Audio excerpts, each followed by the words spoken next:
कैसे साइंसदान 1 करोड़ साल पुराने ढांचे की उम्र का ठीक से पता लगा लेते हैं। आखिर जब एक जानवर मरकर हड्डियां हो जाता है और करोड़ों साल गुजर जाते हैं तो साइंसदान कैसे ये पता कर लेते हैं कि ये ढांचा 500 साल और ये ढांचा 50 लाख साल पुराना है।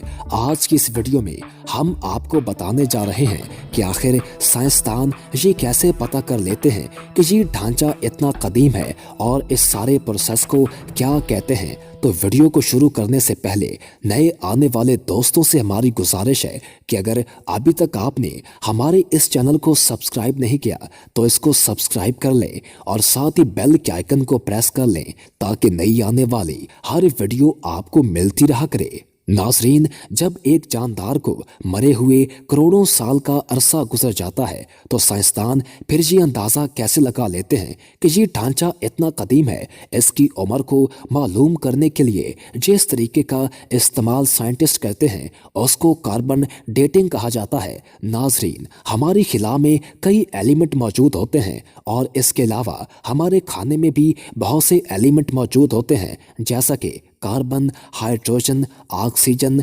नाइट्रोजन। अब इन सारे एलिमेंट में से कार्बन को अलग कर लें। कार्बन के अंदर इसकी मज़ीद कई किस्में होती हैं जिनमें से एक है C14 यानी कि कार्बन 14। ये एक दरअसल रेडियो एक्टिव एलिमेंट है यानी कि ये एक सिग्नल फार्म है और ये सिग्नल देता रहता है। जब हम खाना खाते हैं तो ये एलिमेंट हमारे जिस्म में दाखिल होकर इसका हिस्सा बन जाता है और मुसलसल रेडियो एक्टिव वेव रिलीज करता रहता है। तो जब इंसान का पूरा वजूद डेड हो जाता है तो फिर भी C14 सिग्नल जारी रखता है, हत्ता कि जिस्म गलकर हड्डियां हो जाता है लेकिन C14 अपने सिग्नल जारी रखता है। इस एलिमेंट का आखिरी सिग्नल 60,000 साल बाद खत्म होता है यानी ये हजारों साल तक ये बताता रहता है कि मैं एक जिंदा वजूद भी रहा हूँ। एक मुर्दे के अंदर से C14 के खत्म होने की रफ्तार इंतहाई सुस्त है। मसलन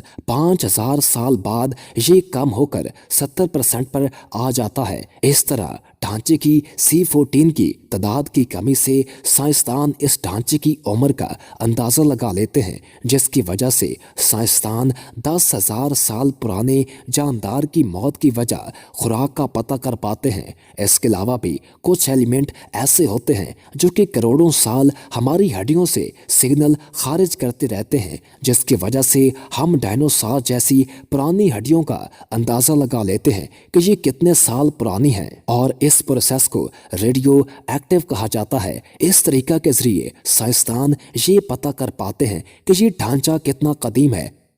तो उम्मीद है आपको हमारी आज की वीडियो बहुत अच्छी लगी होगी।